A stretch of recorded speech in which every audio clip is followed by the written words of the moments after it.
Hello,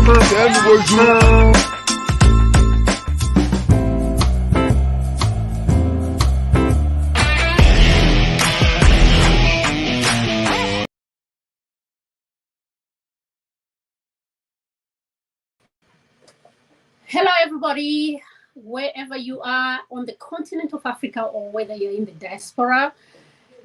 Welcome to the Savafe Show live. And today we are on a topic that we definitely are influenced by the events that are going on in Nigeria.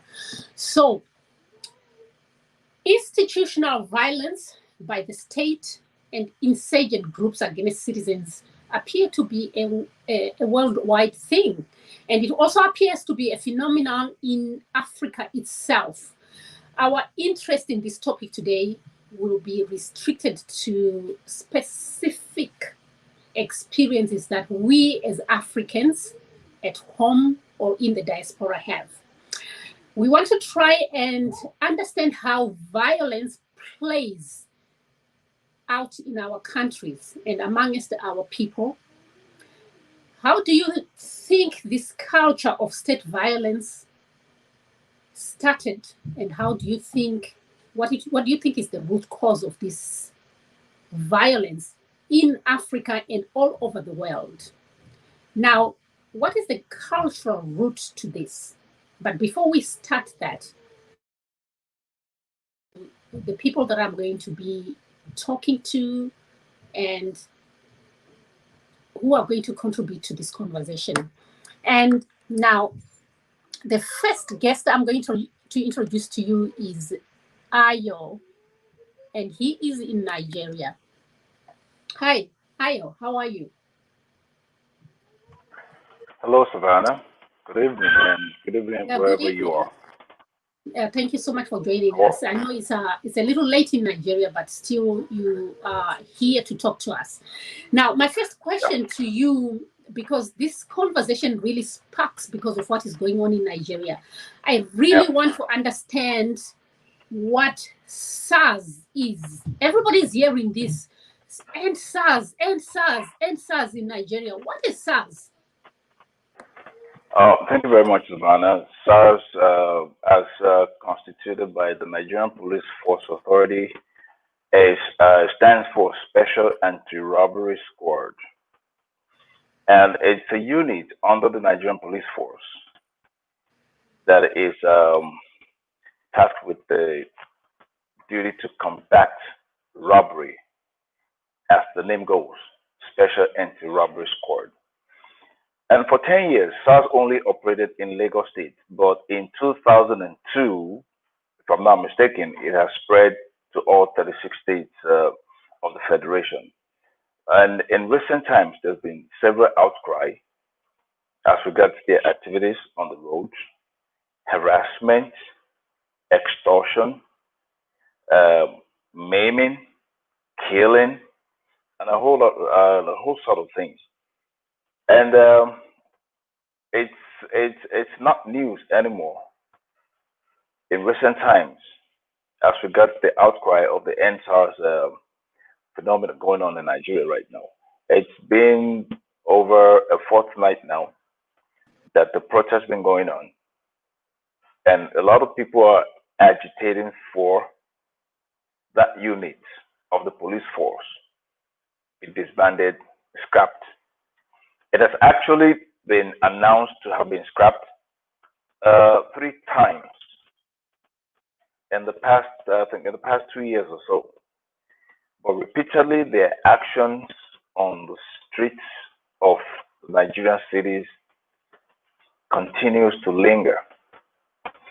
Like I said earlier, in their areas of, getting involved in civil matters, which is not even in line with their duties or what their operations are all about.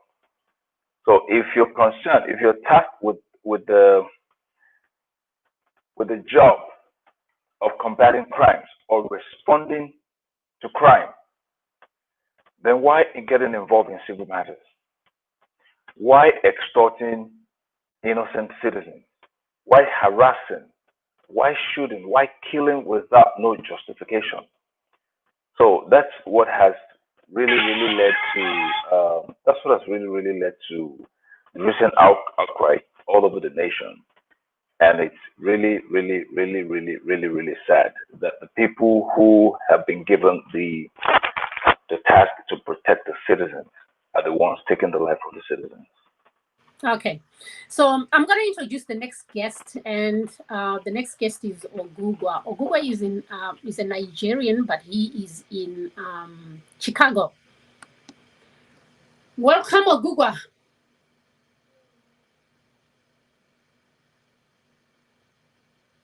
Ogugwa, you're muted. Can you unmute yourself first?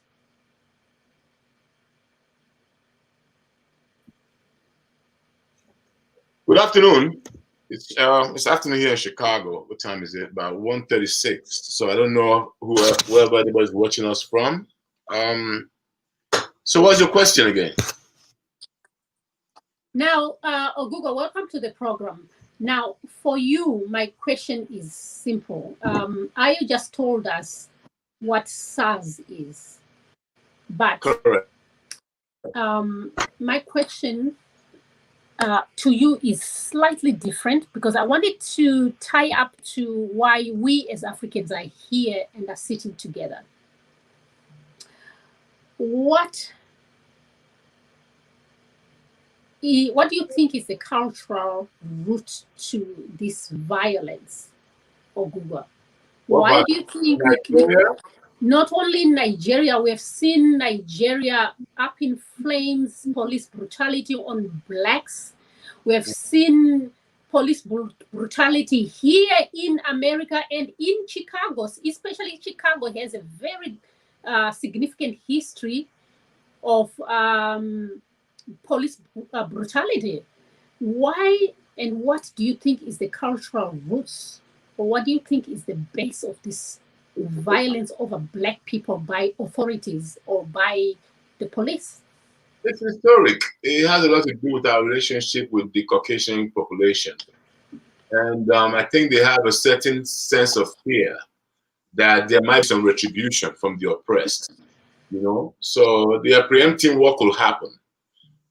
Might it happen? Might it not? I'm not in a position to speak on that. But the point is that I think they're just trying to prefer or preserve the fact that we don't have the ability to retaliate because of the amount of oppression we've gone through, either from slavery, colonialism, white supremacy, or call it whatever you want to call it.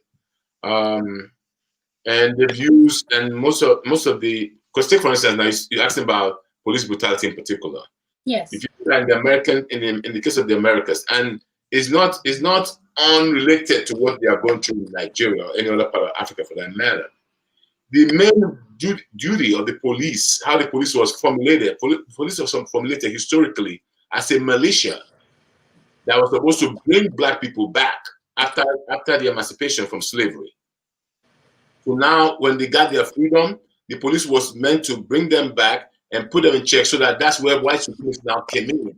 Because before, when it was slavery, a black person had no rights. But when they now got rights from the emancipation, they now use the police to now put them in check. So the police was not brought in as a matter of, a needed element of government. They were brought in as a needed tool in maintaining racial supremacy. So what we see today is, an ongoing process from that historic context. Okay, welcome, Stephen. Hi, Stephen. So our next guest is Stephen, and Stephen, you are in Connecticut, right? But your business takes you from the US to the UK to Nigeria to so many other countries, Ghana, and now I want to find out from you the same question that I'm asking Ogugwa right now. How do you think this culture of state violence on citizens was created? I mean, good afternoon, everyone. I'm here in Connecticut, and to everyone listening or watching us, good day. I don't know what time it is where you are, I think it's a complex situation, and whatever violence we're experiencing now, from my perspective, are things that are built up over time. And it is a situation where, a lot of the people, people that are involved in, standing up for their rights, majority of them are younger people. They are the younger generation. And for people like us, once we're like 50 and above, or in your mid 40s, the situation we grew up is different from the situation that, the younger generation grew up in. A lot of them are really exposed, they understood what their rights are, and many of our younger generation are also pretty well educated. So they have a good understanding of what is right versus what is not. And I think there is a major opportunity, especially with with a lot of the younger people growing up now, understanding that things cannot remain as it used to be. So there is that appetite, there is that desire, to drive a change. And I believe that what is going on now, I don't see, all of the issues, all of the violence going on, or the struggles going on. I see them as struggles. I mean, personally, I don't, it's not a negative thing. It is just, the fact that, people are beginning to understand that things have to change. And for things to change, you know, people are getting more involved. People are trying to force those changes. And like one of the speakers said, it's been a long time coming. These are things that have started building up. So what we see is a manifestation of people standing up for their right. And it is just the beginning, unfortunately. Okay. So now let me tie this to the conversation that we want to have here. I'm from Zimbabwe. Are you guys aware of what has been happening in Zimbabwe? Yeah. Yes, I'm going to start with Ayo. pretty much. Yeah. Of course. Yes, because I've been following your movement, been following your activities on Facebook. I'm sure you remember one time I sent you a message and wished you well. Okay. And Ogugwa, are you aware of what's happening in Zimbabwe? Of course. Okay. And the same with Stephen, right? Yes, I am. Okay. Are we all aware what's happening in Guinea right now? Yes, I am. The full effect, of course, I am. Yes. Yes. And a few months ago, did we all follow what was happening in South Africa? Yes. Okay. So now my question is as simple as this. It seems that this problem is not just a Nigerian problem. It's not a Zimbabwean problem. It's not a South African problem either. It's not a Guinea problem. It's not a problem in Liberia, but it's all over the continent. And it's also outside the continent when we come here into the US, where Black people are being persecuted. Now, I want to go to this idea that Kwame Nkrumah had many years ago, Pan-Africanism. Okay, and I'm going to ask Ogugwa to explain what Pan-Africanism is to him. And the reason why I want to talk about Pan-Africanism, because it's the idea that Black people can do things for themselves, promote themselves, and take care of themselves in a group. But I don't seem to see that happening at all. I seem to see people working in silos. Now, Ogugwa, I'm coming to you. Yeah. What is Pan-Africanism to you? I think Pan-Africanism is basically it's the idea of Africans working in concert with each other. In other words, it's an idea that was built to eradicate colonialism and foreign influences that has helped to impair African progress. And this will happen. These ideas can only manifest if we are open-minded enough to let us to allow each other to start to do things together and with one unison. In other words, when the issues in Zimbabwe is of interest or of concern to me, organically, I'm not talking about something you are doing just to, like a fad. No, I'm talking about in real sense, where something happens in Zimbabwe today now, I'm like, this stuff is happening to me. So it's a mindset where we stop thinking along the artificial lines, the way what's the name, Hugh Masekela would call it, the artificial lines that were drawn with colonialism. When we're able to move beyond the artificial lines and start seeing African issues as one issue instead of separate issues, that's what Pan-Africanism is. And I think it's the solution to our problems, the beginning of the solution to our problems. Okay, so Stephen, what does Pan-Africanism mean to you? I mean, Ogugwa has rightly put together, the fundamentals, and I completely agree with him.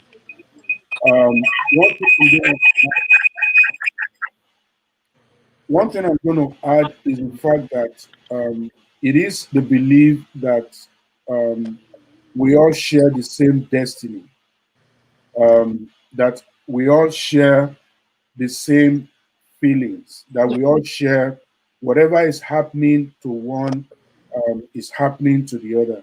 Yes. And I also believe in the idea that Pan-Africanism, is it is an idea, it is a concept, and until we move these ideas into a way of life, yes, it will be difficult for us to actually actualize a lot of the potential, the potential benefit of Pan-Africanism. yes. It is, for me, it is, I mean, it will be like an idea that, African unity is vital to whatever progress we can achieve, either as a people or as a country. And we get into a situation where we stop seeing countries, but we start to see people. We start to see ourselves as one nation. And also the fact that we cannot make progress until our economic, our social, our political, and our environmental, view about Africa is the same. That is easy to say because yes, there are going to be differences, but when those fundamentals are the same, and everyone knows that, listen, we might have our individual differences, but the fundamentals are the same. And that's why, for personally, until we have economic independence, and as a people, we are able to tie our economic independence to our cultural and historical, independence. As Africans, we are not going to get anywhere. So I would see Pan-Africanism as, a vehicle that helps us to drive economic independence among our people. And we're not looking at countries now, we look at people. Okay. So now, because we are talking about this conversation on the backdrop of what is happening in Nigeria, and because of what you are just saying right now, I want to I'm going to put a video that I want us to see what is happening on the ground in Nigeria right now. A video that was sent to me by someone. It's going to help us put this perspective of what's going on and what this economic conversation we're talking about. Is this the government we vote for? Is this the palliative they promised they are bringing? This is Plateau State, Jos.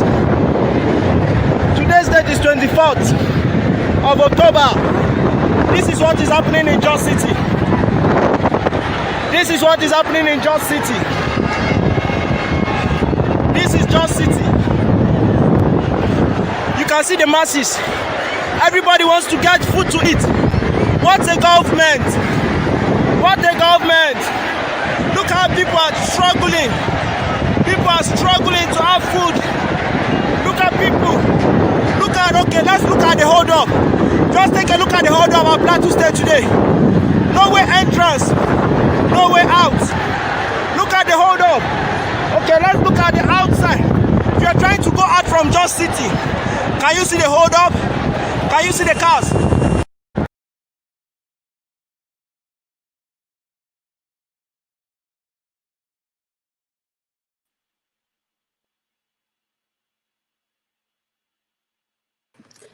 Okay, if we can have everybody back on the show, but Stephen, Ogugwa,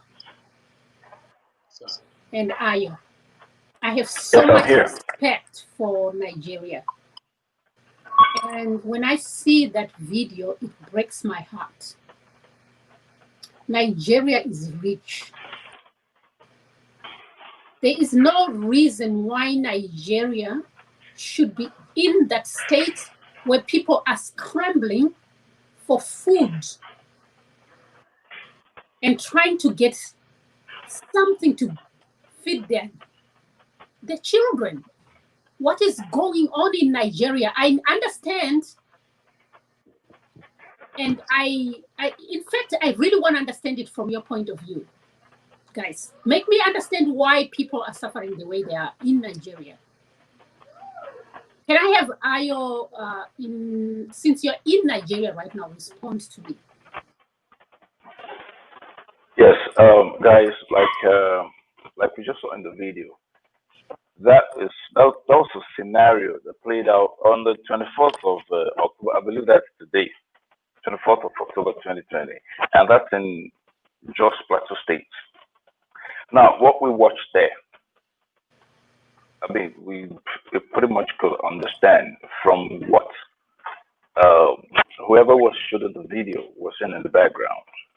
Now, there are a couple of other videos like that that I've actually come across that, you know, it's very, very sad, very, very, very, very sad and very pathetic that the government, who are supposed to be giving out food items, groceries as palliatives to the masses, what are they doing? They're hoarding them.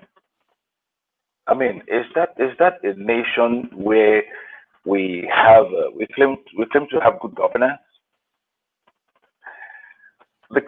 The country gets a whole lot of supplies, aid during the height of the pandemic period, and the aid they're getting is supposed to go towards alleviating the hunger problem of the masses. So you can imagine when you're to be given food. Now, to the whole world out there, assistance was given to the country. Now, but unfortunately, is the assistance, is it actually getting to the people it's meant for? The answer is no. The video we just saw now happened in Plateau State. Now, I could tell you categorically that the same thing happened in a whole lot of other states in Nigeria. States like Lagos State, Oyo State, Cross River State, There's no line in this. The videos are all over, viral on the net.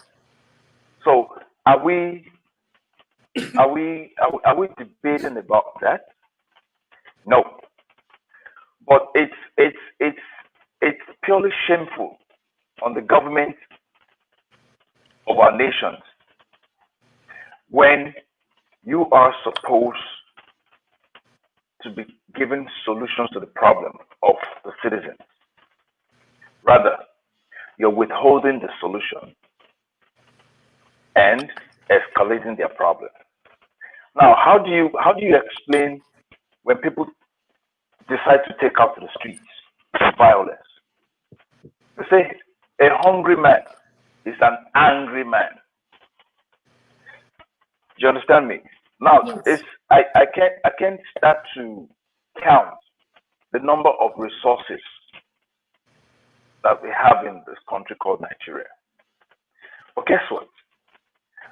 When even an average household can't even afford 2 square meals, we're not even talking about 3 here, where the few controls the treasury. As far as I'm concerned, Nigerian legislators, you could fact check. Nigerian legislators, they earn the highest, even more than the US senators. Nigerian senators, they earn the highest in the world. And that is the country that has what? Resources. Resources where an average citizen is on a minimum wage of how much? 30,000 naira. That's the local currency. How much is 30,000 naira in US dollars? 30,000 naira. It's less than $70 a month. That's Okay. the minimum wage. And we're talking about a country that has oil. Yes. Excess. And Nigeria is considered as one of the countries that has the most educated people. Thank you very much. Now you have the most educated people, but for you to even get a job, right? Are you listening? For you Yes. to get a job as a tutor in the kindergarten, let's say in the kindergarten stage, for you to get a job, you have to be a graduate, a first degree holder. Because Meanwhile, every other citizen, let me tell you this, what we joke about when we are in Zimbabwe. yeah, We joke that if you throw a stone in Nigeria, it's going to Yeah. hit 2 people. a family member. No, a thief and a graduate. Okay. That's a joke, but seriously, that's how Nigerians are educated. That there are so many educated Nigerians out there. So why is Nigeria in this state that it is? Is it something that is cultural? Is it something that is continental, that we as Africans, because I can tell you the same issues that you're talking about in Nigeria are the same issues that I see in Zimbabwe. Now, let me ask Ogugwa on a Pan-African note and say, Ogugwa, this problem we see it manifest in every country on the continent. How can Pan-Africanism come in to resolve this? What are we doing as Pan-Africanists? What are we doing in terms of Pan-Africanism to resolve these issues? Because we cannot continue to live this way. So you're basically saying what the role in mitigating this problem? I'm sorry, I didn't hear that. Oh, 1 second. I'm not muted. I said, I guess in other words, in a nutshell, you are asking me what's the role of Pan-Africanism, or what kind of Pan-Africanism? Yes. What is the role of Pan-Africanism? Well, Pan-Africanism makes the solution bigger. the ability to resolve bigger. It gives us a bigger opportunity to resolve. Because I'm not the type that that believes in conspiracy theories and stuff like that. I want to blame everything on the white man. But the reason why this issue is across board is because it was done by design. To understand what the design is, we must go back to where it all started from, the genesis of it, or the cause of it. The cause started when European nations met in Germany at the conference called the Scramble and Partition of Africa, called by a Chancellor of Germany. That was the point where, and I think Stephen had alluded to that earlier, where they divided Africa, conveniently. The Berlin Conference, right? Place, the issues that have created these problems today. These guys you see out there, the so-called leaders, they are just houseboys for the main player. Because one of the things that the colonialists did was to make sure that there was no manufacturing done in Africa. All they did was take materials out of Africa. And I think the closest we are to the solution. So first and foremost, I think leadership is what will bring about it. And if we have Pan-Africanism,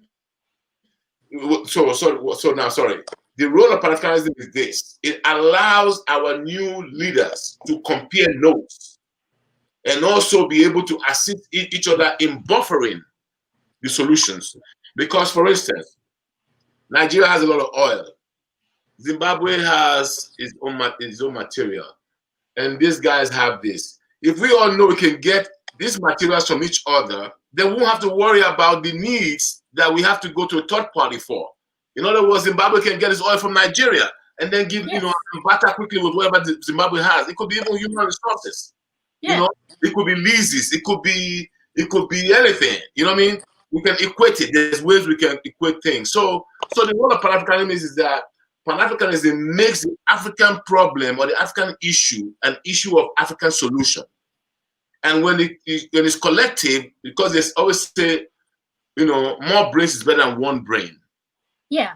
So by the time we infuse this love of each other together, it gives us enough poise to get resolved to what our issues are. And that's the only way out, really. Pan-Africanism is not just an idea. It's just a given. It's just the right thing to do. There's nothing else. Besides that, people talk about God. I'm not going to go to that level. I'm not going to pray about African problem. I believe in dealing with problems. So, and the first answer or solution to our problem is coming together, which is Pan-Africanism, because it makes our problem easier to solve because we have bigger resources at our disposal.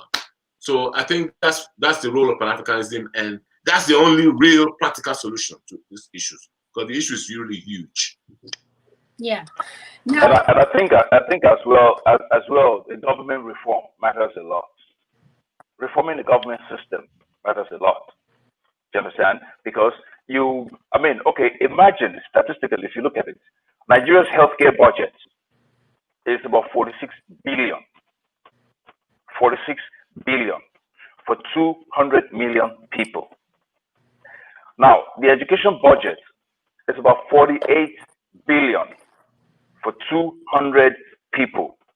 Now, imagine the legislators, their budget is 125 billion for just 465 people. Where do we place that? Sorry, just to I already told you it's about leadership. So leadership, and we don't have to fix it. We got to get rid of them. You don't have exactly, and that is what everybody is agitating for in Nigeria right now. They got to go. Not whole of Africa. We're talking about Africans now. It has to be the whole of Africa. Nigeria is just the beginning. They all got to go. I think.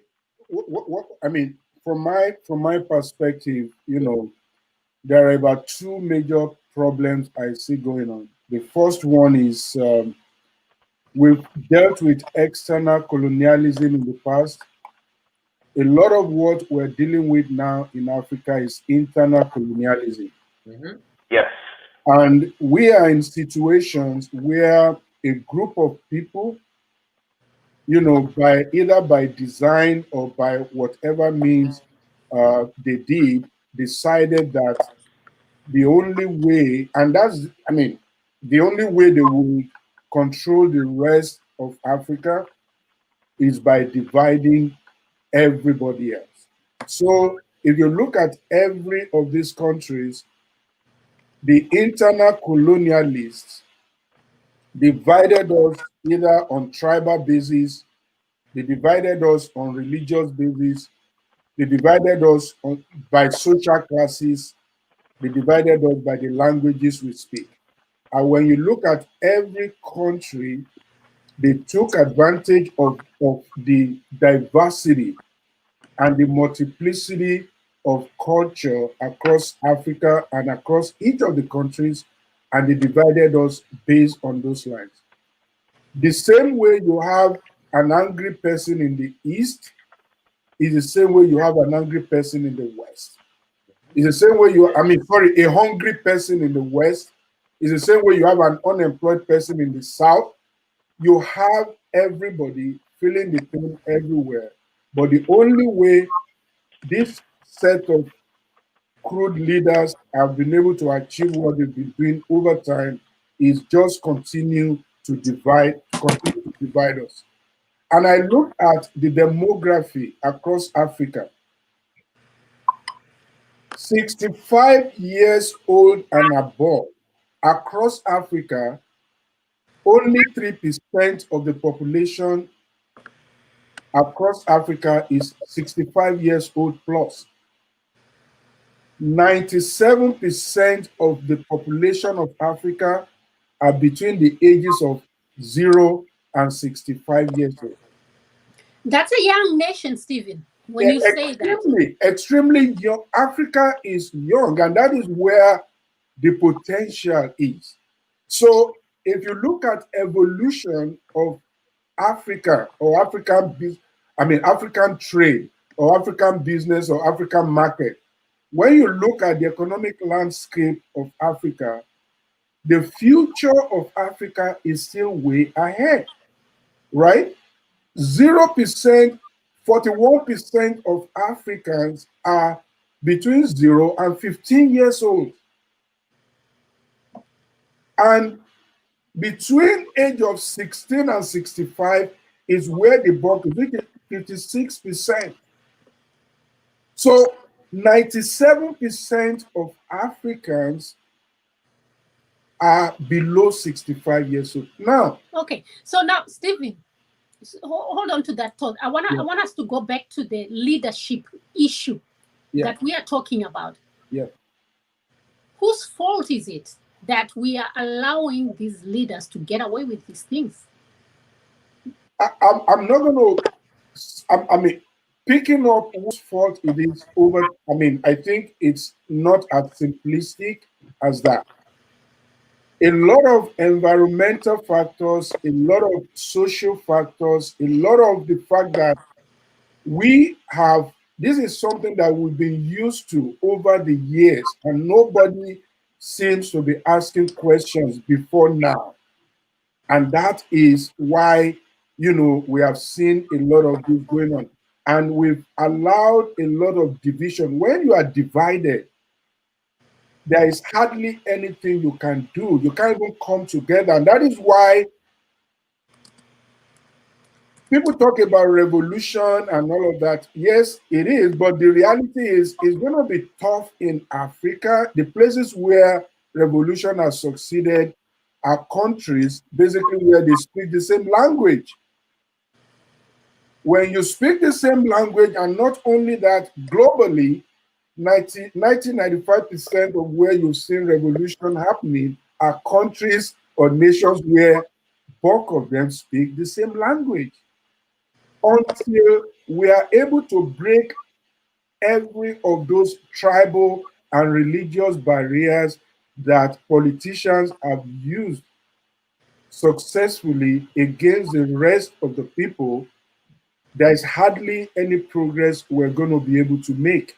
So we have to first identify that these barriers exist, and then we can then start speaking in one language, until then we will not be able to address it. Yes, Stephen, and I want to ping this back to Ogugwa with the idea of Pan-Africanism. What Stephen is saying right now, when we look at Europeans in, let's say, they rally around a number of languages. They rally on English, French, and that's mostly what the language is. French is pushing, but it's usually English. They rally around English. They found a common language that they rally around. Is there a possibility that we, as a Pan-Africanists, as Africans, can find one language that we can rally around? We have it. Which language is that? Pidgin English. Pidgin English. But I hardly. Okay, I understand you say Pidgin English. Yeah. It's Where else? It's the most spoken language. I've heard about Swahili, but Swahili is a long process. Right now, we're already living, and we're in a moment. Then we have to use the tool that's most common to us. Most Africans speak English. Even in French-speaking areas, they speak English.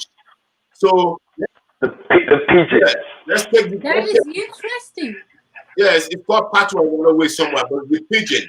If we take out, Yeah, and it's locally called broken. yeah, patois, but we know what we're talking about. It's the patois, the broken, the pidgin of the biggest language that persists because of the colonial design. We take that, then eventually we can get back to an African language. Because for you to tell a Nigerian with the mentality they have now to come and do Swahili or do Bambara, you say, why would I take that country's hand? You don't want to deal with all that because you and I can have reasoning, but the local guy doesn't think that way. Yes. So I think we have that already. Right now, as a matter of fact, he lives in Nigeria, and I think he can agree with me that the Pidgin English, or they call them broken English, whatever you call it, programs in Nigeria are bigger than any other, even BBC, any other language programming in Nigeria. There's Pidgin BBC. There's BBC Pidgin language. So that's what we should do with Pidgin. That's what Jamaicans do. That's why them and the other Caribbeans can talk. Yeah, they speak in patois. Every man talk, every man's a yard man, That's why that's what it be. So that we must do. And Pidgin is also what the Jamaicans speak with their patois. Yes. We have it. This is interesting. Sorry, I want to just say this, and I'm not a religious person, but Marcus Garvey, who's the father, really, the father of Pan-Africanism. Yes. He said one thing, and we must emphasize this when we discuss Pan-Africanism, that the tools of oppression inside the solution to oppression is inside the oppression. So anytime we're looking for solution, let's go inside. It's like the vaccine. Yeah. The vaccine is the same virus you are dealing with. Yes. So let's go inside that oppression, inside that place, my brother and sister. The solution be inside. And that's what Marcus Garvey taught me, and that's I stand on that premise. Stephen, what do you have to say? And he just spoke Pidgin now. Did you notice that? He said the solution stay inside. He did. Inside.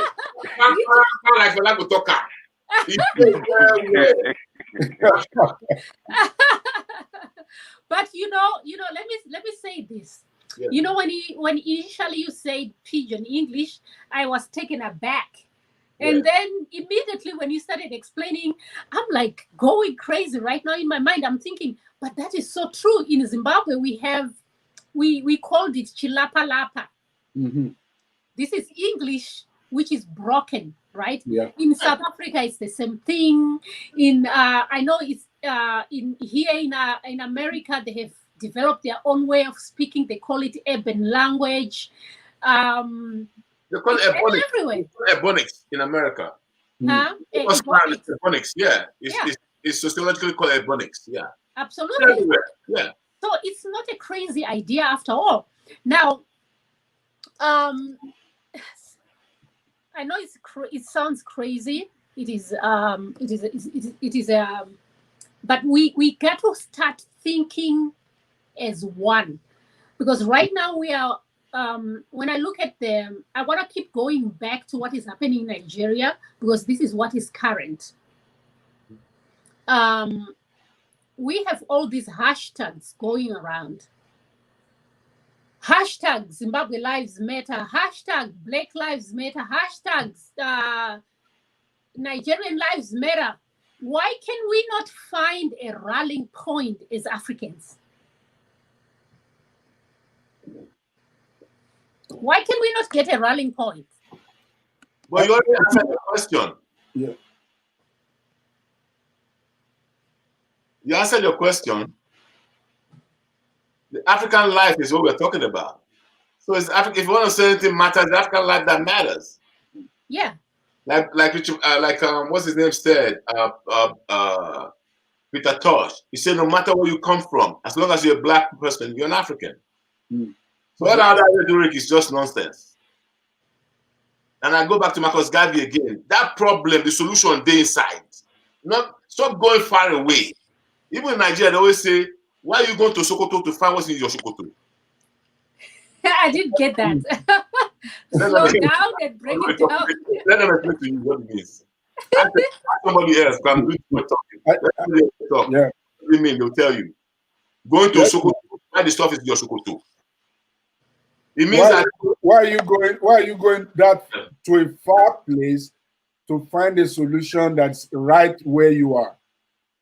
Okay. Yeah. So the solution is within us as Africans. It's within us, basically, yes. Okay. Now, Stephen, do you agree with this whole thing about us using pidgin language instead of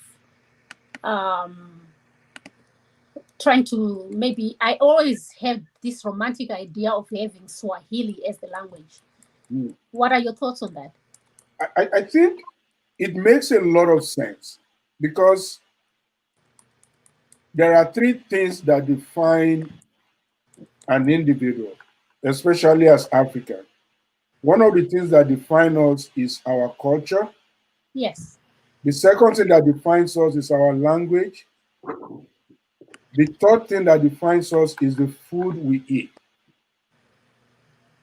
Yes. When you look at our food is about the same, basically.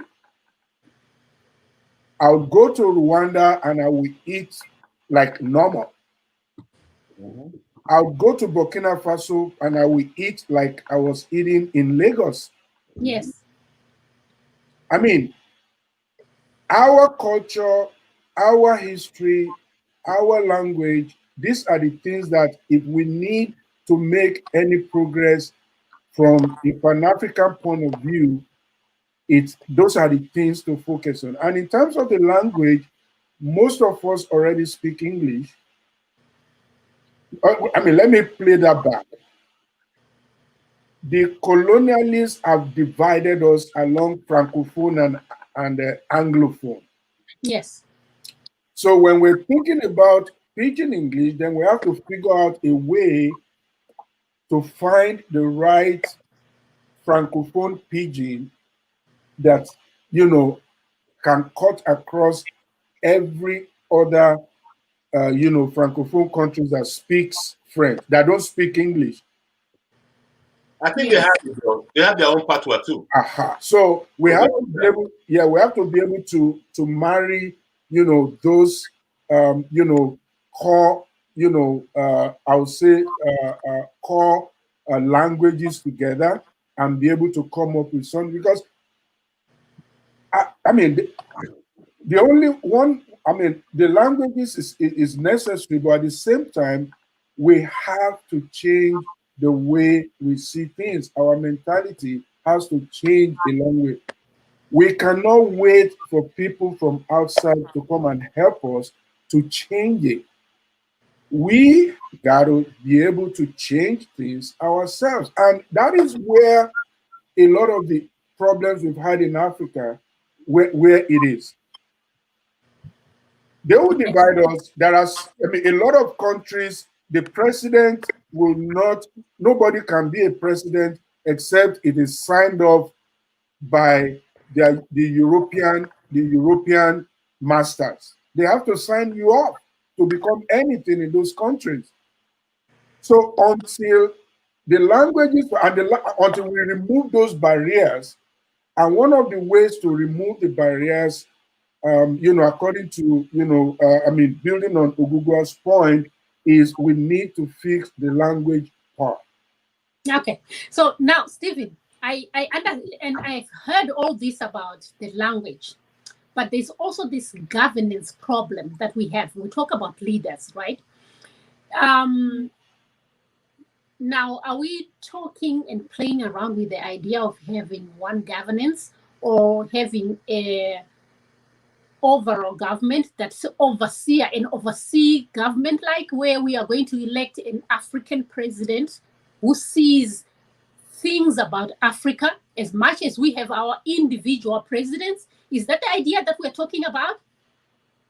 I mean, that is not the idea. And I'll be very frank with you that is going to be pretty complex. So how are we going to do this? Yeah, the boundaries that you have in all those countries are there. We have to start thinking across the boundaries. The people of Africa have to be seeing each other and not be seeing boundaries. We have to start seeing each other as brothers, as people that we can relate with. Every group of people have their positives, have their negatives, and what is considered negative in some places might actually not be negative. They are just differences.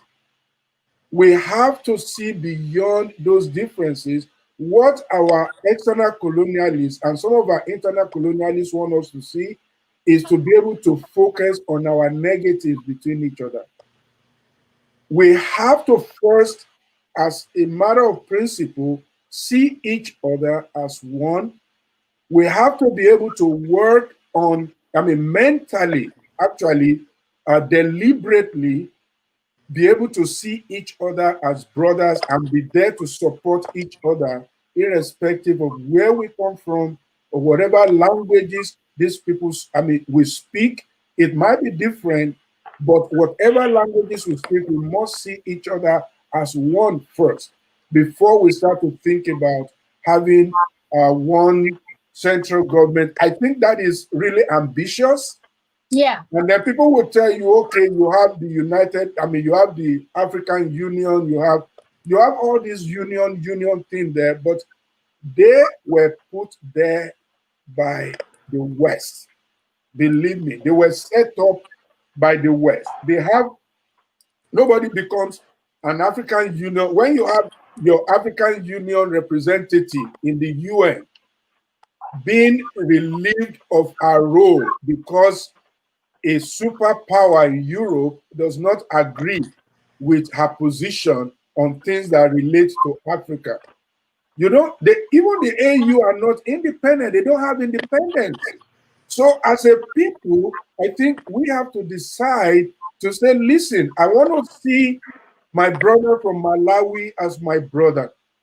If he needs help, if he needs assistance, I want to be able to be there to support him or to support her, and not see him as being from East Africa and I'm from West Africa, or the boundaries that our European, masters have put in each of those countries. We have to see each other beyond any administrative boundary that has been put there before we even start to talk about having a united government.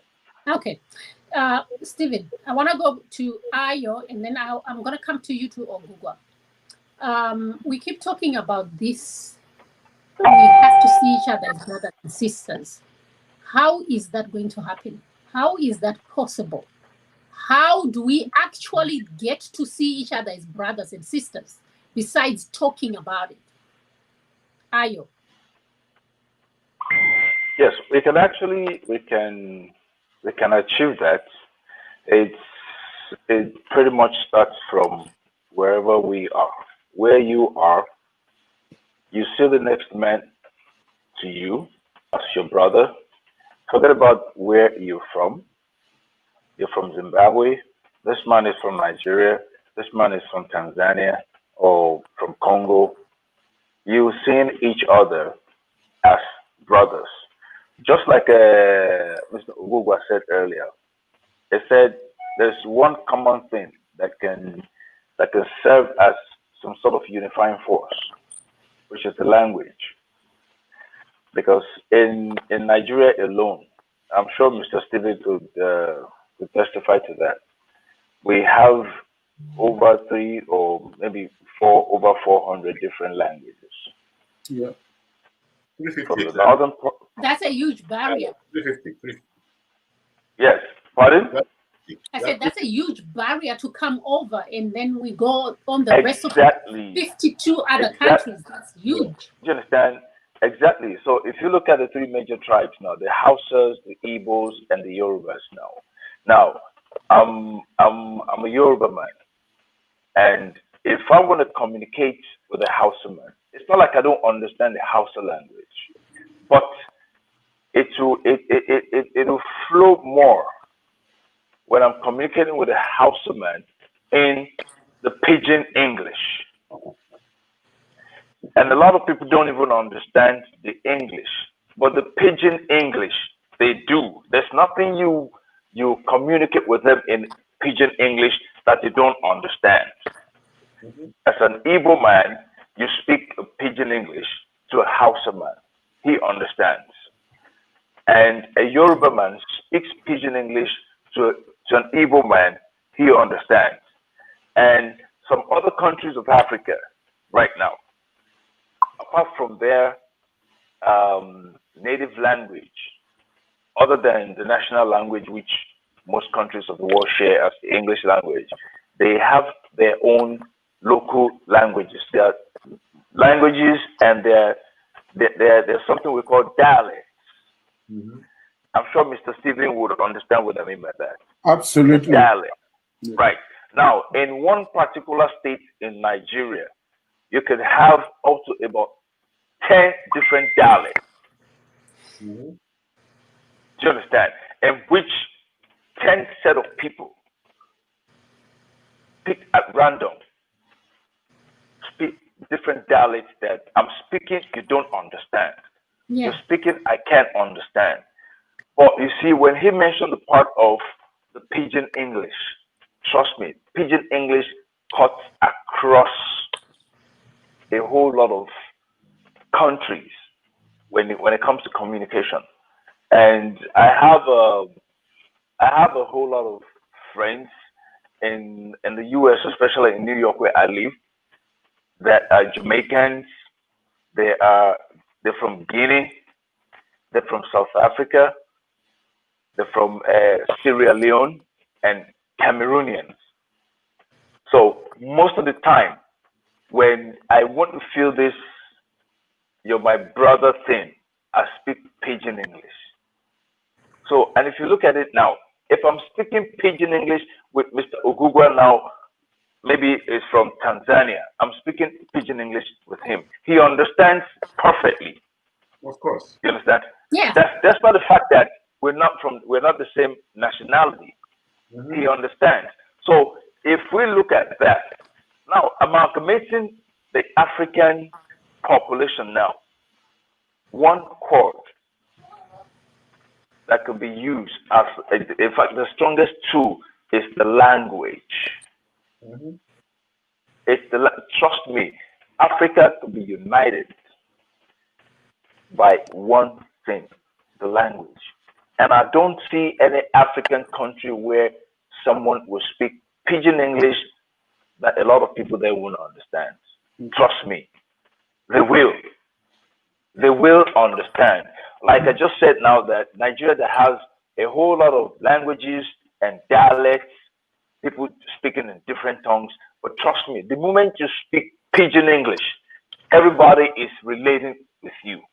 Yeah. So let me say this. There is such a thing that when you speaking pidgin English, it's because you are uneducated. You are considered low class. No, How a are we lot going of to change illiterates speak pidgin English. A lot of people that don't even go to school, they speak pidgin English. Trust me, it has nothing to do with your educational background. That is over. That one we are talking big grammar. The man will tell you, I don't know what they talk Because about. you don't learn it. You don't learn it.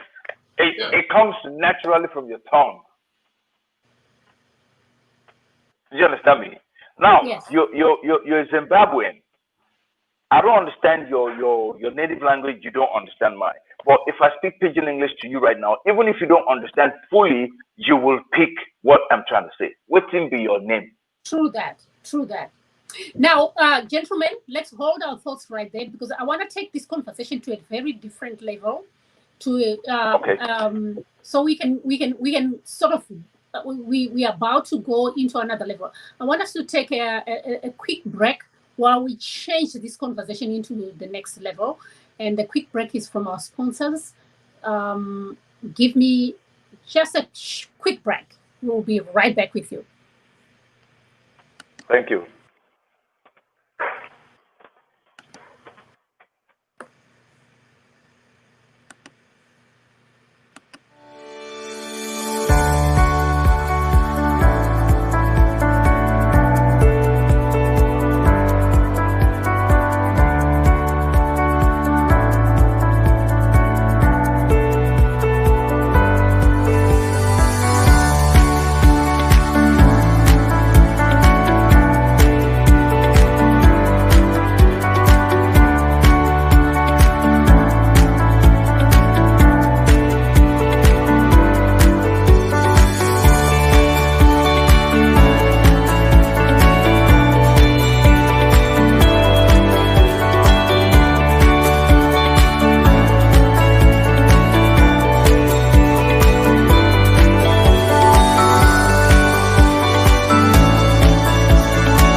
All right.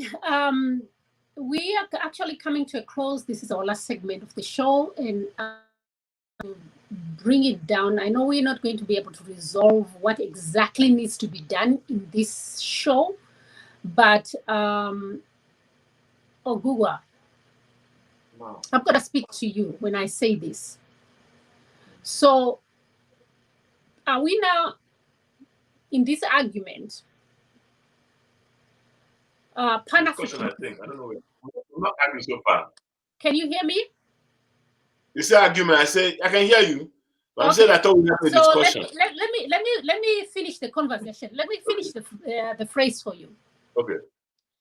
So African family does not make an effort to understand and know each other. Now, we're talking about Pan-Africanism, right? How can we best know each other and our cultures? Because I think if we understand our cultures and we know each other, we understand each other, languages, culture, whatever, it is a way to come together that will bring us together. How do you think, how can we best know each other? Okay. Again, I go back to the solution inside the problem. Yeah. So one of the most popular and powerful artists we know across Africa, across all board, unargumented, without any argument, will be Fela. So I'm going to segue back to our last conversation, not because I work with Fela or I know Fela, but just the fact, even now in the diaspora, most African Americans they are familiarized with African music through Fela. At least it's James Brown of them. Is the number one. Yeah. You know. Why do you think Fela was that powerful? Beside the beauty of his music, it was the pidgin. Fela was the first guy that stood up and picked pidgin as his language to the music. So he unified Nigeria. Every Nigerian will say, now the same things Fela they talk, because and they will talk like that. Fela made pidgin acceptable. Subconsciously, people didn't realize it. Yes. Well, he made it very fanciful. He put a flow to it. So that's what we need. let us start to speak in, because pidgin now with this conversation, I just derived some kind of description for it. I think it's the language of the oppressed. Yes. So in our subjugation, we've been oppressed. So in that subjugation, we found a language. You know, it's like what capoeira is. People thought that in Brazil, they thought it was the dance, but it was a fighting tool. Yes. It was martial arts for the slaves. So you're talking about capoeira. Capoeira, yeah. Yeah. So our weapon in this case, I think, goes back to the language, because that's the first thing we voice. You meet two strangers. It's not, we don't eat first. We don't dress together first. Is the word that comes out of our mouth. So the voice becomes the language. So that language is the patois or the broken or the pidgin. When we share that, we get together with more of us, and it's very passionate. Because in describing, like for instance now, I bet you right now, send a pollster to do a poll of this NSAS and say, what is the most spoken language between the people who are doing NSAS? They were all speaking in pidgin English. This NSAS, if they say what's the language of the NSAS, it's pidgin English. I can put my life on that one. Can't go anywhere. I still don't hear the wait for you. So that is what we have to do for the whole of Africa. All right. Now, sorry, quickly. He was talking about, let me just add this. As Stephen spoke about, the Francophone side, they speak the same pidgin, the same patois as what they speak in Haiti. Yeah. They don't speak French, they speak pidgin. So it's the same thing. So we take every colonialist. They call it Creole. Yeah. So that's basically where I see it. It's in that language. The language transfers to music, it transfers into the fashion and this and that, but we have to talk first. Yes. So I see. So that's what I think we need to do. Yes. So our show normally is an hour, and we've just hit an hour and 7 minutes, and I don't want to keep you guys holding on. Now. We start late. I know we started late, but we still have. I know Stephen has another engagement. That's all right. Stephen, you need to go. I need you to give us your last word on this so that you can take off. And unfortunately, no, I still have some. Oh, you have 30 minutes. Like 30 minutes. Oh, there you go. About 30 minutes. All right. In that case, let's how can you do like that? Why now? My brother, when water won't pass Gary, that's so you just have to cut it. I know this conversation, no. I mean, for you. You will drink the water. You will drink the water for more. All right. So that's settled then. We're gonna continue for the next 30 minutes. But while we continue for the next 30 minutes, I want us to take us back again to why we are having this conversation. Let's go back into Nigeria. Okay? Let's look at how Nigeria is so rich. Nigeria is rich intellectually, economically, and yet I have seen the most poverty in Nigeria.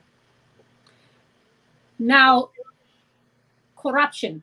This is where I want to go when we are in Nigeria. Corruption is a disease across Africa, and in Nigeria, it's a pandemic. It's more than a pandemic in Nigeria. It's a plague. You're right. It's a plague. It's a plague, right? Ayo. Yes. You are in Nigeria. Yes, it is. Give us a picture of what that means and how it affects your life. On an everyday life, on an everyday basis. Because I can simply tell you the first time that I went into Nigeria, and I'm flying in, the customs officer is looking at my bags. She sees a perfume that she likes. She asks me if she can take my perfume from my bag. I was in shock. I was stunned. So corruption is a plague. It's all over the continent. Ayo. It's in our bloodstream.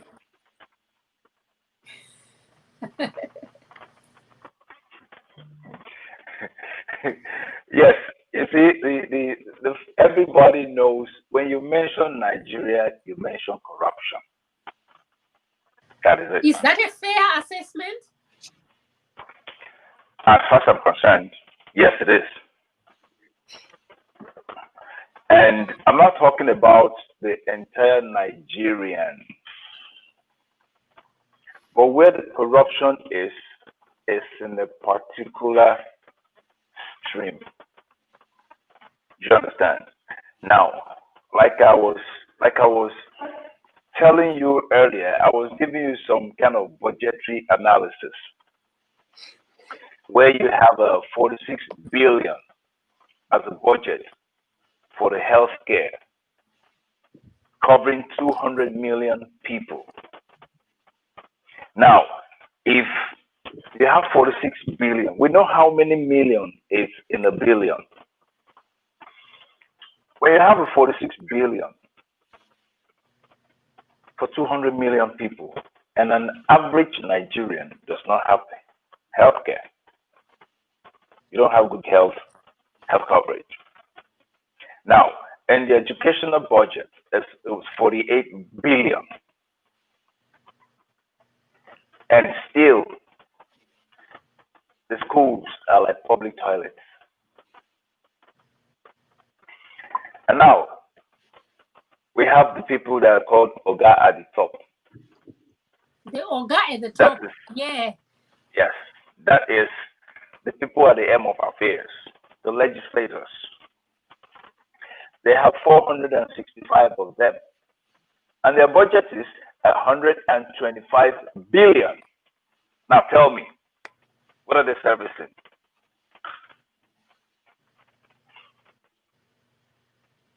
Don't that explain something? And day in, day out, we hear of this level of money being embezzled in this particular government parastatal, and give it another 5 working days, nobody hears of it anymore. And now, the same people handling those financial matters are out there walking on the streets, right? Isn't that what we call corruption? Yeah. When there are no good roads, there's no good water system, there's no good electricity supply, there's no good healthcare system. You can imagine when the government official, a public office holder, is sick in Nigeria and has to be flown abroad for treatment. And I don't think they go outside the country just like they do in Zimbabwe. Yes, for medical treatment. Yes. And for the number of years, I've never heard where the wife of a U.S. serving governor is being flown to India for medical treatment. No. Thank you very much. They get treated and in now, their country. In fact, in their locality, that's where they get treated. They don't fly from New York. They don't fly from New York to go to Chicago for treatment. They get treated in New York State. The treatment is right at home. It's simple. There's healthcare coverage. Where is the president of Nigeria right now? Do you know? Where is he? Yeah. Well, from I don't know, and I don't think I want to know because it's of no benefit to me. Truth be told. Because I was told he's in the UK right now. So we heard. So we All heard. this promotion is happening in Nigeria and is in the UK. And not once have we come out to address the nation. Is that heard of? We No. have a leadership crisis. Yes, And that doesn't that's happen what in Mr. Oguba said. Nigeria only, even in Zimbabwe. We have a leadership crisis. There has to be an overhaul. Overhaul. As in, there has to be an overhaul. Because, I mean, tell me now that there's crisis in my home, and I'm not, and I refuse to be home to address the crisis in my family. Who does that? You're a head of household, and there's crisis at home, and you decide to leave New York and take a drive on the 95 and say, "Hey, I'm heading to Bridgeport in Connecticut. When I leave there, I hit Boston. From Boston, I hit Rhode Island." How do you explain that? And you're the leader, supposed leader. Yeah. Do Stephen. you understand? It's Yeah, pure I do. leadership crisis. That's what Mr. Google said. It's leadership crisis. We have leadership problems. It is. Stephen, I Yeah. want you to chime in on the corruption because you're a businessman. You try to do as much as you can in Nigeria, in Ghana. How does that affect you as a businessman? I mean, the issue of corruption, I mean, I agree 100% with what Mr. Adams said. The unfortunate thing is that the issue of corruption cuts across almost every part of Africa.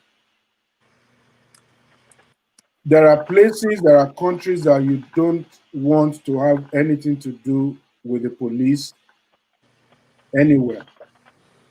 I have been in a particular country outside of Nigeria that my car got broken into, right? Yeah. I went in for a meeting, and before I came out, my car was broken into, my bag was stolen. Inside my bag, I had some foreign currency, I had my passport, I had my laptop in there. If I was in Nigeria, I would never put those things in my car. Yeah. And go for a meeting. But I was so relaxed that yes, everything was fine and everything. This is not Lagos kind of. And I came out, so everything is the same everywhere. And then I got to the police station and said, listen, I had to make a report, and I was asked to pay money to even pay money to make a report. To write a report, yes. That sounds like Nigeria. Can I ask which country?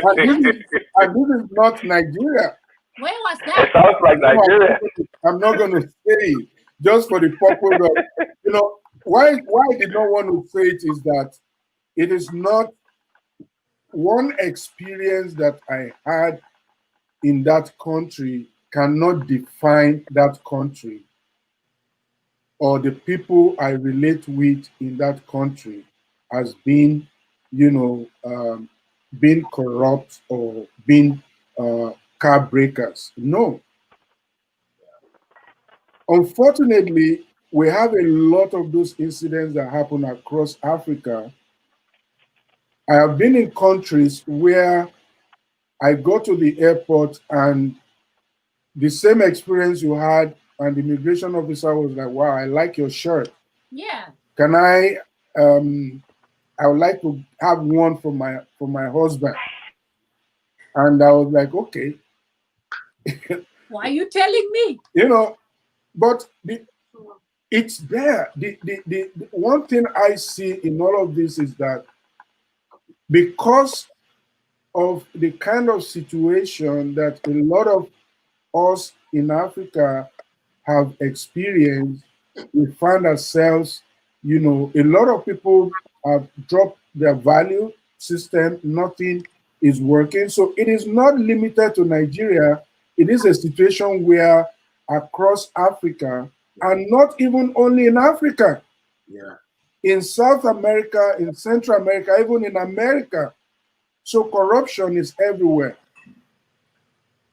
We have it in more places than the others, but the reality is that it is something that we deal with on a daily basis. You have shipments going out from certain countries. You paid money to get to that point, but unfortunately, you have to pay more for your documents to be approved. And and if you are in business, you have to do what you have to do to keep your business afloat. You have salaries to pay. You have bills to settle. That's business bills to settle related to your business. You have to figure out a way to get things moving.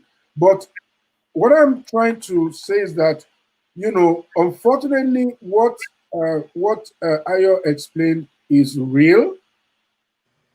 The unfortunate situation is it happens, in other parts of Africa, not just in Nigeria. At different, maybe at different level of intensity, but the reality is it is there. Now, political corruption is one thing that, apart from the regular day-to-day people, political corruption is huge, and it is the root cause of majority of the problems we have in Africa. It is the base. Unfortunately, that's the root. And you see people bribing, you see them paying money, you see them doing all sorts of things to get their way, to have their way in some of these countries. It is unfortunate, but that is the reality. So it is in Nigeria, yes, but it cuts across almost every part of Africa. True. So if we're going to go in and deal with that situation, I think each country have to deal with their situations themselves.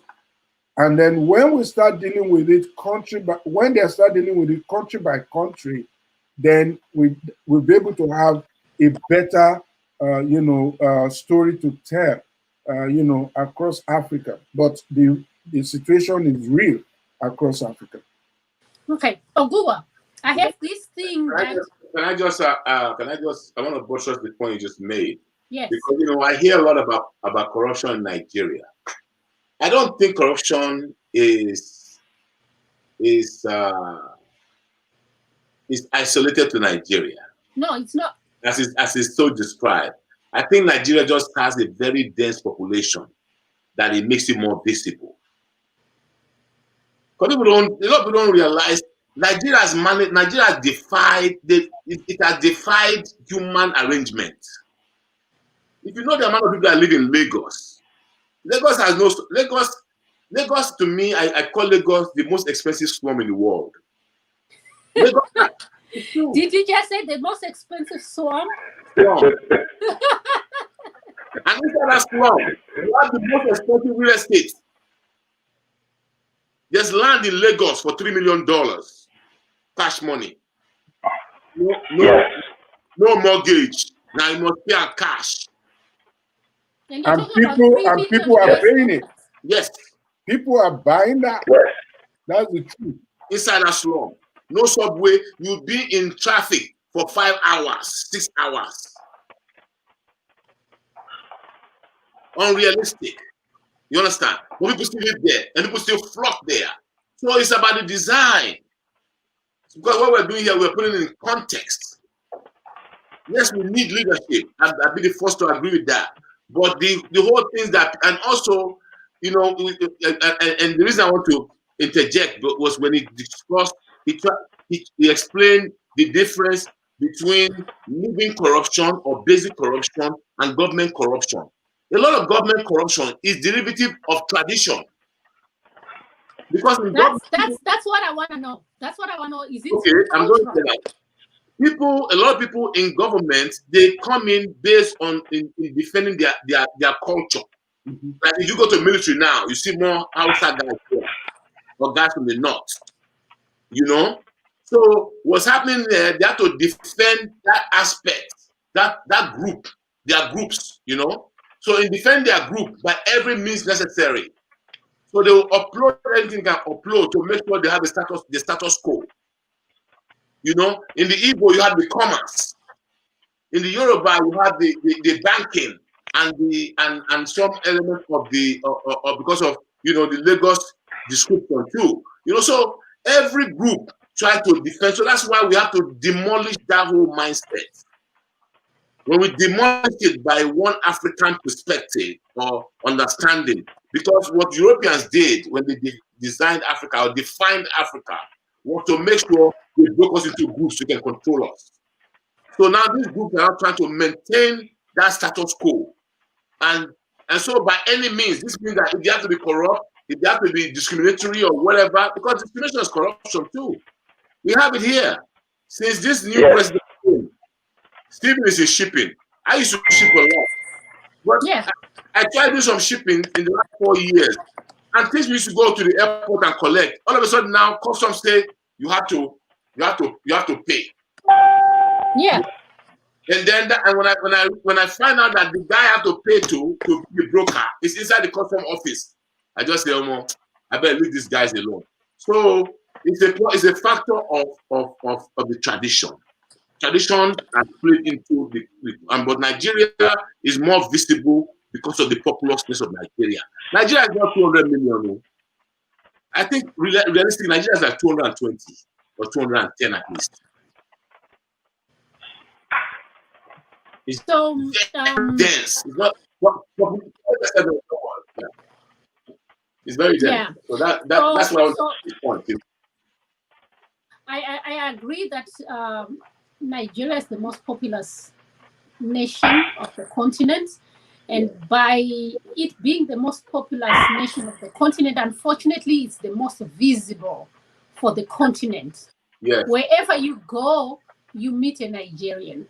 Okay, so by default, I unfortunately, in my mind, has assigned Nigeria with the task of visibly showing the good side of Africa.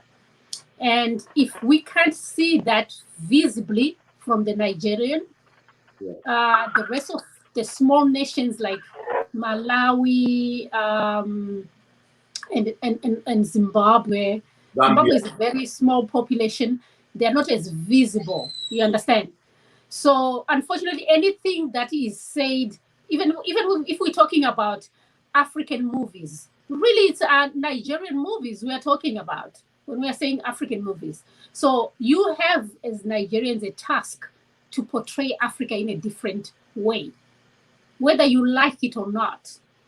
So with what is happening right now in Nigeria, there is a task for Nigerians to get it right. Because if Nigeria gets it right, we have a hope that the rest of Africa is going to get it right.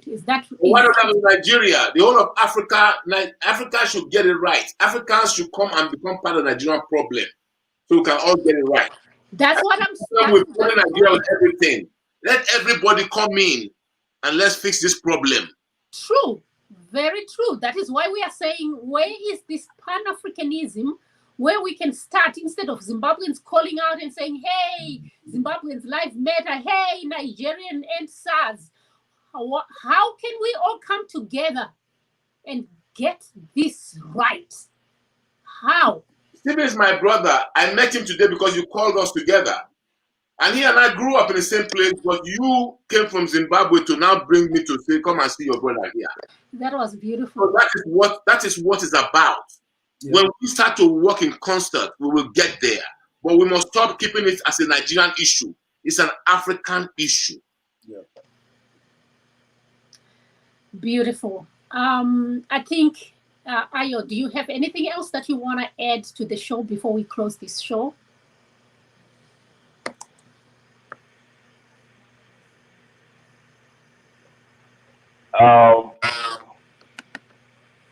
The entire African continent needs cleansing. Cleansing. If you understand what I'm talking about, it needs cleansing. Cleansing of that leadership, that governance, corruption. And if these things are, if they are fixed, trust me, we will be as good as the best countries in the world. Because name it, there's nothing that we don't have in Africa. We have everything, but most of these things we have, are they to our advantage? Are they to our benefits? No, they're being mismanaged. That's all I have to say. All right. Get rid of bad Thank you so governance. much. Thank you so much. Stephen, your Yeah, last word. yeah. I think I would look at it from um, economic independence point of view. We cannot talk about Pan-Africanism if we are not economically independent. And I believe that one of the ways we can get together more, number one, is to remove any of the barriers we have between us.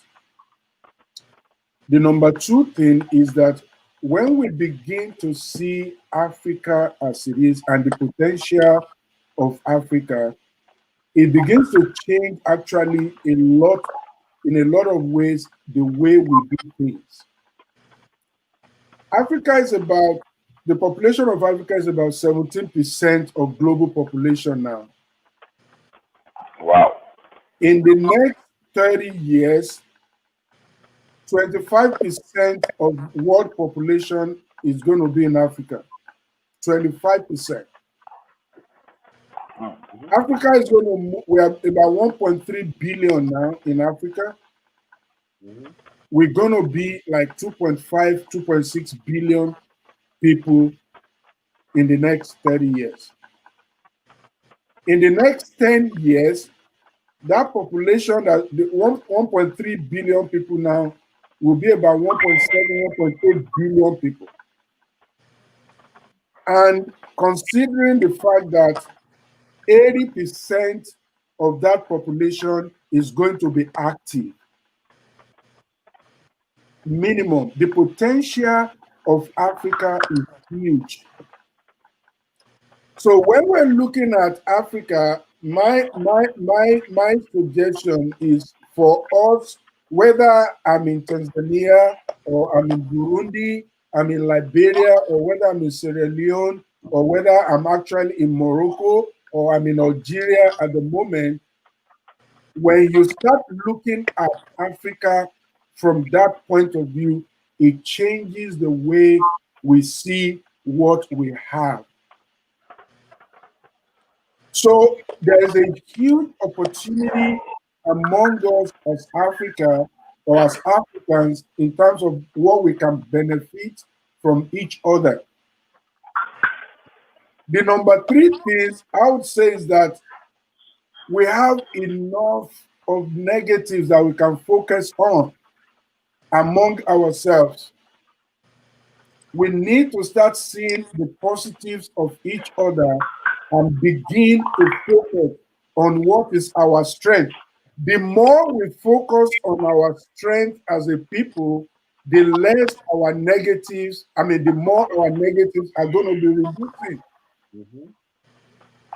When we see how strong we are, when we see how how prosperous we have as a people, then we begin to focus on those positive things.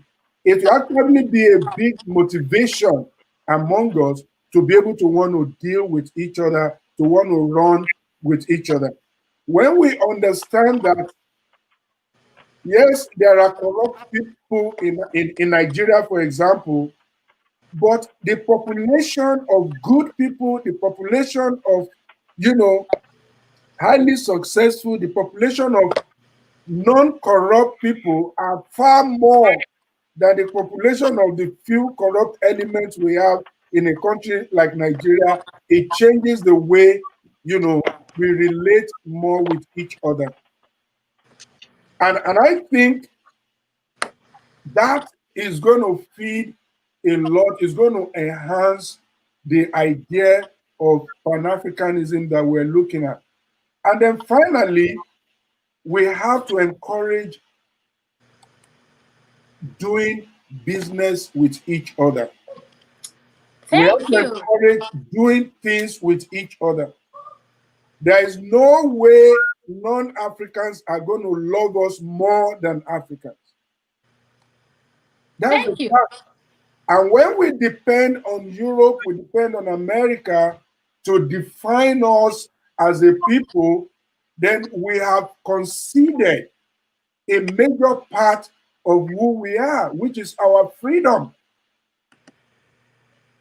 So, from that perspective, I think we have a lot to do focusing on things that will work, on things that will encourage each other, on things that will help us drive progress among each other. So if I would relate to somebody in Botswana and make them richer, that should be something I should focus on. If I would relate to somebody in Zimbabwe and make them richer, that is what I should focus on. If somebody in Namibia will make, some Nigerians richer, that is going to add to the whole story, the positive story about Africa. And I tell you, the major world powers don't want us as Africans to see how strong and how blessed we are as a people. And they will do whatever they have to do to continue to sow the seed of division among us and keep us where we are. Look, commodities, for example. You come to Nigeria, they go to Cote d'Ivoire, they buy cocoa beans, they send the cocoa beans to Europe, and then they convert it to chocolate and send it back to us to buy chocolate. Why not add value to that chocolate? You have companies in Nigeria that buy our cocoa beans and they ship it out to Europe. And you know what they do? Government pays them they've stopped now, used to pay them export expansion grants. They pay them 30% of whatever they ship out as grant. So they ship out your cocoa beans and then you pay them. So they get the money. When they get the money, apart from whatever profit they make outside of Nigeria, you still pay them 30% of the invoice value, right? And then they use the money again to import whatever they want to import and still bring it and impoverish the people. Why not let them add value to those commodities in the country where they are shipping it from? Rather than, because then they can provide employment, they can enhance the value chain, they can give money, they can pass the value to people. Local business owners, local contractors can benefit from that entire process. So there's a lot going on that the Western economies will not want us to know. They will not want us to see. And they continue to impoverish us as a people. But that is one area that I believe that we have to focus on. So there's a lot of potential in Africa. There's a lot of opportunities for us as a people when we move beyond all the little things that are holding us back and we operate as a nation. Thank you. Thank you so much, Stephen. Ogua, what do you want to say as your closing statement? Well, after his commission, I think it would be redundant to try to repeat. But I'm going to pull up on one. I will stand on the back. Also, I go back to Marcus Garvey because we're talking about Pan-Africanism. Marcus Garvey said in a struggle, what we need every time we come into a battle for a revolution, the only way you can really achieve a genuine victory is if you stand on the back of the last fighter in that struggle, right? Yes. So, say for instance, now with what's going on with the NSAS protester, I just hope that they can.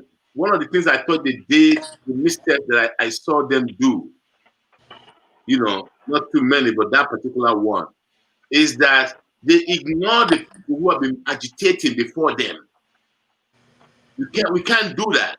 So I stand on his back, on the back of his summation, but I take one thing out of his summation, so I can expand very briefly on it. You know, he talked about the cocoa. He used the cocoa analogy. Yes. Because I was going to mention what's the brother's name? The African Development Bank, Additional. Additional used to be the agric minister in Nigeria. So far on book, is the best minister they've had forever. Yeah. So Additional he now pushed $30 billion. He put $30 billion on the side for companies to start building chocolate factories all over Africa. For that reason, the US, France, and England almost cost him his job.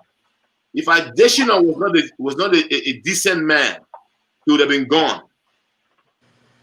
I was just talking to the office of the lieutenant governor here in Illinois. I'm doing some transaction with them, which I can't go into. And in that conversation, I explained to them that they had to know this guy, this same Additional guy. This is an African who was able to raise $3.4 trillion. He raised that money for the African Free Trade Zone treaty. You know, so we need to start to, and he's not operating in Nigeria anymore. He's out of Abidjan, you know, at the African Development Bank. So we need to start to recognize Africans, you know, have some serious recognition and use this as our model to establish that we have leadership capacity. Because these nonsense people we have there, I sound like a lot all of a sudden. These nonsense idiots we have there who call themselves leaders, you know, the leaders we have better than that. Yeah. And that's because Ayo's point. Ayo said that, was it Ayo, you know, one of my two esteemed speakers, that majority of the Africans who are corrupt, the majority of the Africans are not as corrupt as the corrupt ones. Yeah. Corrupt ones are minorities. So let's establish that. So we can, and because most of this corruption talk they're talking about, the Western media put in our ears. Subliminally we pick it up, and now we are saying, here they are corrupt. Push up that Trump on the paper. Let's just look at it. Let's go there. So having said that, I say I thank you for your show, and I encourage you to keep it up. Any way, shape, or form I can be of help, please, I'm available to you. You know, just a phone call away. And to my brothers here, it's nice meeting you, and we gotta, you know, connect beyond this moment. We have to. Same here. Thank you very much. Same here. Thank you so much.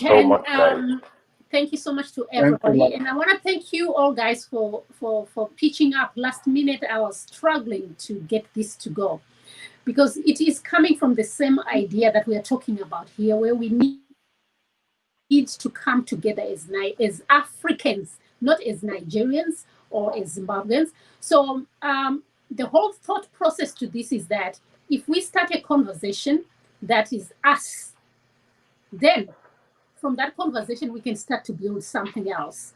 Now, we can continue this show, or this can be the last of the conversation. It's all up to each and every one of you who is listening.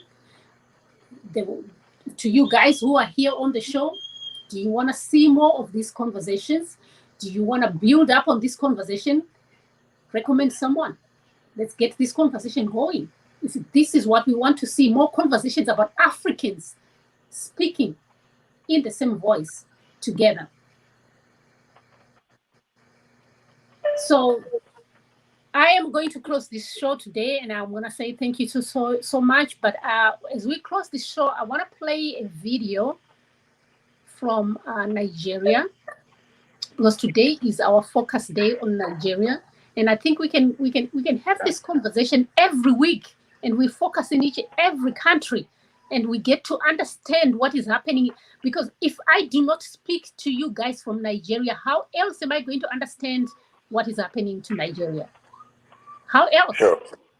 So thank you so much again for coming into this show and listen to this conversation, listen to this video, and then tell me, where does African or Pan-Africanism see itself in the next phase? Thank you, guys. Thank you so much. The world is asking, what exactly is the value of the life of a Nigerian citizen? Controversies have filled the airwaves and media headlines, debates on who's to blame or who's not.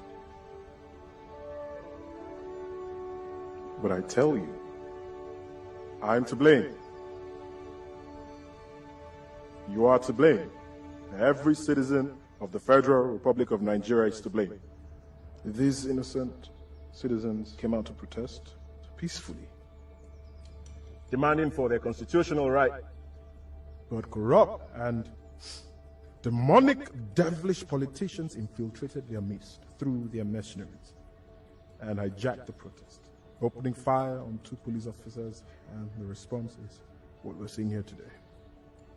These bodies lie here lifeless today because we know who these corrupt politicians are, yet we allow them gallivant freely amongst us with reckless impunity, reckless abandon.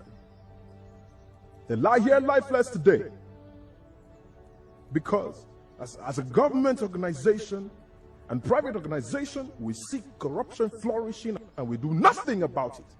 They lie here lifeless today because of every Nigerian citizen that gather in groups, indoors and outdoors, and argue about the state of the nation, about the corruption in this country, but do nothing about it.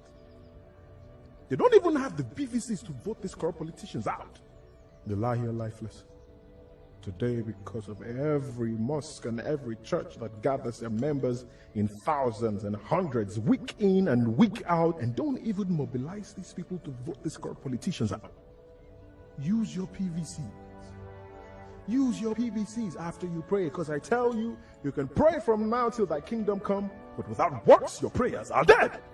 Our brothers and sisters feed on wild plants and drink of their own urine so they can quench their thirst from the scorching sun of the Sahara while they cross in search of greener pasture. And above that same Sahara, 35,000 feet above, we have these men sitting in their luxurious jets, sipping on expensive wine and corseted in their first-class seats, while they loot away our national treasure into banks in the United Kingdom.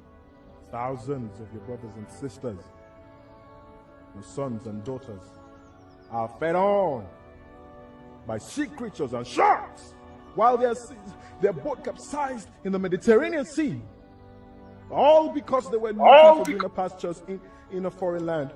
And then you have these men sitting their ugly, grotesque backsides on beaches in Malaga, Malibu, feeding on foods gotten from the same creatures that have for so long fed on your long-lost, youthful compatriots. But today ends the reign of terror with this evil that they've done. Because we're joined by 200 million Nigerians home and abroad. And with one voice we say that thus far and no more. These bodies lying here today, they're crying out for vengeance. But not only for themselves. They cry out for vengeance for those who have lost their lives in accidents on our horrible roads that have been commissioned to be fixed, but these men embezzle every single penny that have been put aside for these roads. They cry out in vengeance for the unfortunate citizens that have lost their lives fighting for their pensions and have gone unrewarded and their families left to dry. They cry out in vengeance for those that have lost their lives in civil and religious crises masterminded by these evil geniuses. They cry out in vengeance for our soldiers who have lost their lives to insurgents sponsored by these devilish politicians. They cry out in vengeance for our failed justice system that has seen thousands of men and women imprisoned for crimes they know nothing about. We will not be dismayed, my fellow compatriots. For there's absolutely nothing wrong with Nigeria that cannot be fixed by what is right with Nigeria. These masquerades of slavery have made a wrong spectacle of this great nation to the world. But together we will reconstruct the headlines and change the narrative. From our schools to our churches and our mosques, from our offices to organizations and our fora, from door to door and on every media platform, declare that henceforth there will be no peace for the wicked.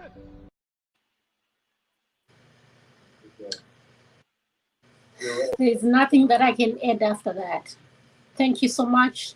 And this is the story of Africa. The journey begins now, and it's up to us to decide where we move forward.